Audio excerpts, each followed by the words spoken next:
Hello my dear friends, welcome to S class education. आज आपण पाहतोय 12th स्टँडर्ड बोर्ड एक्झाम इंग्लिशमधील सगळ्यात महत्त्वाचा टॉपिक, तो म्हणजे सेक्शन 1 प्रोज, जो की टेक्स्चुअल पॅसेज आहे. तर सिमिलरली आपण सेक्शन 1, सेक्शन 2, सेक्शन 3 आणि बाकी सगळे सेक्शन्स कव्हर करणार आहोत, जेणेकरून तुम्हाला ॲक्च्युअल पेपरला जाण्याआधी पेपर कसा असतो किंवा कशा प्रकारचे क्वेश्चन सॉल्व्ह केले पाहिजेत, या सगळ्याची एक बेसिक रिव्हिजन होईल असं आपण म्हणू शकतो. सो आता आपण सेक्शन 1 पाहतोय, जो की टेक्स्चुअल पॅसेज आहे. मे बी तुम्ही तुम्ही टेक्स्टबुक मधल्या पॅसेजेस रीड केले असतील, नसतील, नाही फरक पडत आहे. तुम्हाला फक्त जो समोर पॅसेज दिलाय तो समजून घ्यायचा आहे आणि त्याच्यावरती जे काही क्वेश्चन विचारलेले आहेत त्याचा आन्सर लिहायचा आहे. सो आता आपण अझ्युम करूया की आपली एक्झाम सुरू आहे. तुम्ही व्हिडिओ पॉज करायचा आहे आणि हा पूर्ण पॅसेज नीट रीड करायचा आहे. 12 मार्क्सचा हा क्वेश्चन आहे. सगळ्यांना ऑलमोस्ट 10 अबोव्ह मार्क्स तरी मिळाले पाहिजेत, कारण याच्यामध्ये खूप जास्त डिफिकल्ट असं काही नाहीये. जे काही क्वेश्चन्स तुम्हाला विचारलेले आहेत त्या सगळ्याचे आन्सर्स ऑलरेडी पॅसेजमध्ये अवेलेबल आहेत. तुम्हाला त्याच्यामधूनच शोधून लिहायची प्रॅक्टिस करायची आहे. ठीक आहे. So let us start. If you want, तुम्ही व्हिडिओ पॉज करून हा पॅसेज जो आहे तो रीड करायचा आहे. तुम्हाला ऑलरेडी हा पॅसेज माहिती असेल तर मग आपण खाली जे क्वेश्चन्स आहेत तर ते करायला घेऊया. बट नसेल तर प्लीज पॉज करा व्हिडिओ आणि क्वेश्चन्स रीड करा आणि आन्सर पण देण्याचा ट्राय करा. So Kiran Purandare was station at Pitezari village. तर तुम्हाला हे सांगायचं आहे की हे स्टेटमेंट करेक्ट आहे की म्हणजे ट्रू आहे की फॉल्स आहे. आणि जर ते फॉल्स असेल तर तुम्हाला त्याला करेक्ट करायचं आहे आणि मग ते करेक्टेड स्टेटमेंट लिहायचे आहे. सो हे जे आपलं पहिलं स्टेटमेंट आहे, या सो हे जे आपलं पहिलं स्टेटमेंट आहे तर ते तुम्हाला ट्रू पाहायला मिळते. सो इट्स ट्रू आणि याचा आन्सर तुम्हाला इथे पाहायला मिळेल. ठीक आहे. आफ्टर दॅट नेक्स्ट आहे, langur is not much reliable in finding the presence of predators in the jungle. So याचा आन्सर जे आहे तर ते फॉल्स आहे, कारण करेक्ट आन्सर आहे langur is the most reliable. Actually ज्या ठिकाणी लंगूर असतील त्या ठिकाणी आपल्याला प्रिडॅटर्स असणार असं पाहायला मिळणार आहे. सो हे ऍक्च्युली करेक्ट आन्सर आहे, बट या ठिकाणी नॉट सांगितलंय. So this is false. हे नॉट काढायचं आहे आणि बाकीचं स्टेटमेंट तुम्हाला आहे असं लिहायचं आहे. So Kiran Purandare was inside the hide for 8.5 days long time. So हे फॉल्स आहे. सो या ठिकाणी त्यांनी हाफ आवर घ्यायचे, 8.5 hours, नॉट 8.5 days. ठीक आहे.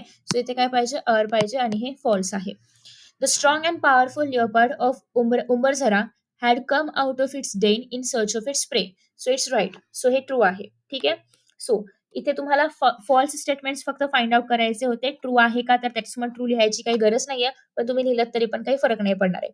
फक्त एवढंच की जे काही फॉल्स स्टेटमेंट असेल त्याच्यासमोर फॉल्स लिहून तुम्हाला त्याला ट्रू करायचं म्हणजे करेक्ट करायचं आहे. ठीक आहे. आफ्टर दॅट नेक्स्ट क्वेश्चन आहे, find out the reason.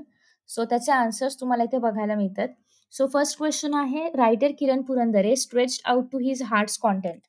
So याचा आन्सर आहे, writer Kiran Purandare stretched out to his heart's content because he was inside the hide for long 8.5 hours taking down the notes on birds of region.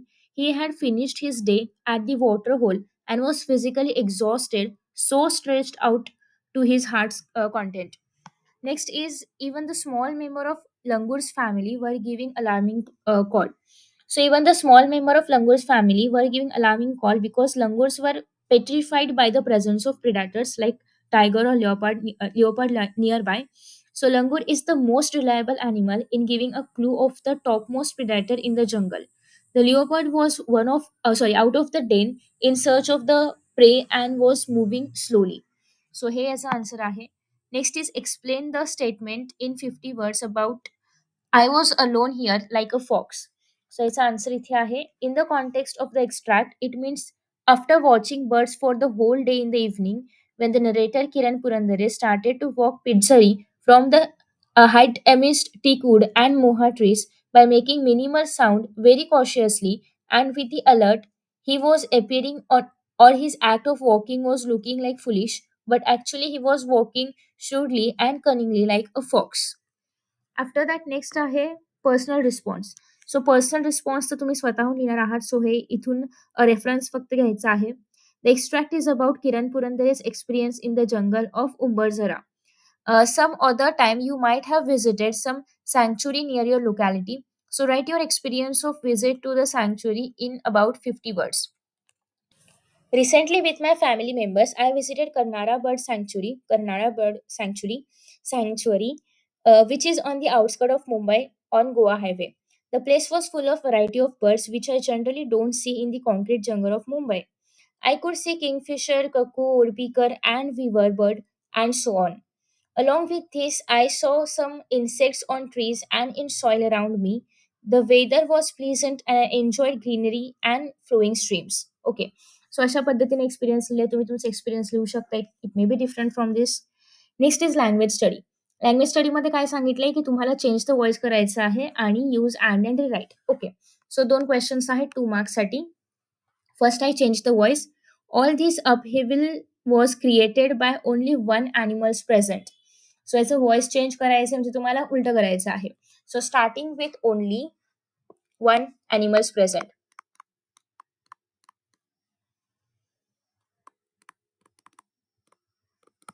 Animal's presence created all these upheaval. So here's the correct answer आहे. The leader of the gang of langurs was sitting on the tall tree making alarm calls out of the fear for life. So या ठिकाणी तुम्हाला and use करायचं आहे आणि हे sentence rewrite करायचं आहे. सो कुठे आपण अँड यूज करू शकतो? द लीडर ऑफ द गँग of the langur was sitting on the tall tree and making. So या ठिकाणी तुम्हाला अँड यूज करायचं आहे आणि फुल जे क्वेश्चन आन्सर आहे ते लिहायचं आहे. फक्त एवढा चेंज आहे की जेव्हा आपण मेकिंगच्या आधी अँडचा उपयोग करतोय तेव्हा इथे मेकिंग न राहता ते मेक्स बनेल. And makes alarm calls out of the fear for life. तर अशा पद्धतीने हे स्टेटमेंट बनणार आहे अँडचा यूज करून. सो ट्री आणि मेकिंगच्या मध्ये अँड टाकायचं आहे आणि मेकिंगच्या ऐवजी तुम्हाला मेक्स लिहावं लागेल. Next is vocabulary. So match the given words with their meanings. बघा सगळ्यात पहिल्यांदा काय दिले, याचं आन्सर कसं लिहायचं? ए लिहायचं आणि या ठिकाणी डिरेक्टली समोर आन्सर्स लिहायचे. तर याचा आन्सर काय आहे? Minimal. Difficult to make it precise, animal that hunt or kill other animal for food, smallest possible. So याचं करेक्ट आन्सर काय आहे? ए फर्स्टचं सी. मी असं खाली लिहून दाखवते, तुम्हाला मात्र इथे समोरच सी लिहायचं आहे, म्हणजे सीचं स्टेटमेंट लिहायचं आहे. Next is upheaval. So it is difficult to make it precise किंवा animal that hunt or kill other animal for food or sudden violent disruption or convulsion. So second आहे ते म्हणजे डी. प्रिडॅटर म्हणजे काय? Animal that hunt or kill the other animal for food. So थर्डचा answer काय आहे? B. आणि एल्युझिव्हचं आन्सर काय आहे? Difficult to make it precise. So फोर्थचं काय आहे? Third, sorry A. तर अशा पद्धतीने आपण सगळे जे आन्सर्स आहेत तर ते मॅच केलेले आहेत. आणि A6 हा याचा लास्ट क्वेश्चन असतो. याच्यानंतरचा जो नेक्स्ट क्वेश्चन आहे त्याच्यामध्ये आपण काय पाहतो की जे नॉन टेक्स्च्युअल ग्रामर आहे तर ते त्याच्यावरती ऑलरेडी मी व्हिडिओ अपलोड केलाय. सो हा व्हिडिओ पाहिल्यानंतर तुम्ही तो व्हिडिओ जो आहे तर तो चेकआउट करू शकता. नॉन टेक्स्च्युअलचे मी खूप सारे एक्झाम्पल्स घेतलेले आहेत सो दॅट तुम्हाला एक आयडिया मिळावी. कारण टेक्स्च्युअलसाठी तर पॅराग्राफ असतो बट नॉन टेक्स्च्युअलसाठी पॅराग्राफ वगैरे असं अर्थात नसणार आहे. त्याच्यामुळे तुम्हाला ते जे ग्रामर आहे तर त्यासाठी काही रूल्स करावे लागतील किंवा जे इतर व्हिडिओज मी अपलोड केलेले आहेत तर ते तुम्ही चेकआउट करू शकता. सो आय होप की तुम्हाला हा व्हिडिओ आवडला असेल. Best of luck for exams and see you in the next video. Bye bye.